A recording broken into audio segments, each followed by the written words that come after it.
Salut, je suis Mathieu, je suis consultant data science chez Palo sur l'agence de Lyon.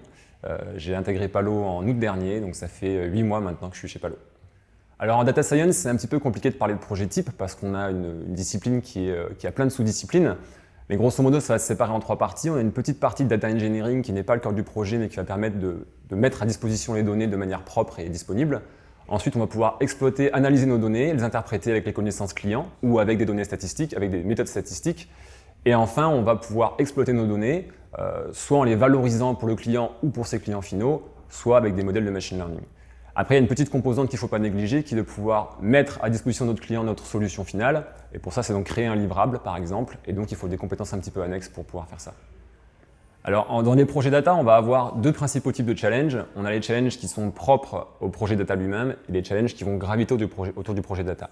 Dans le projet data, le premier challenge, c'est la diversité des données d'un projet à l'autre. On va pouvoir travailler avec des données qui vont être financières, satellites, images, textes. Il faut constamment pouvoir trouver des outils et les manipuler pour pouvoir exploiter ces données. Le deuxième problème qu'on peut avoir, c'est qu'on a une qualité de données qui est souvent très différente d'un projet à l'autre.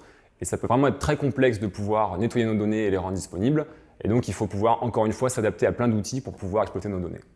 Ensuite, pour tous les challenges qui gravitent autour du projet, le principal, c'est de pouvoir livrer notre solution finale. Et pour ça, il va falloir encore une fois s'adapter au client, à son infrastructure, à son système. Donc ça peut être des déploiements en ligne, ça peut être des déploiements sur des serveurs on-premises, ça peut être des déploiements web par des API. Et encore une fois, il faut savoir s'adapter. Enfin, on peut avoir des problématiques un petit peu plus annexes, comme par exemple travailler avec des données médicales qui vont être difficiles à héberger sur des serveurs classiques qui n'auront pas les bonnes certifications.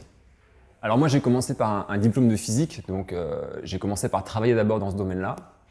J'ai travaillé plusieurs années dans ce monde un petit peu plus rigide que le monde de la tech. Et puis quelques années plus tard, je me suis réorienté vers la data, donc je me suis formé dans mon coin, jusqu'à trouver un premier poste dans une grande ESN, assez impersonnelle. Et comme je le disais précédemment, l'an dernier, j'ai eu la chance d'intégrer Palo. Et donc là, j'ai trouvé une plus petite structure avec une vraie équipe, une vraie connivence. Et donc voilà, je m'épanouis chez Palo maintenant.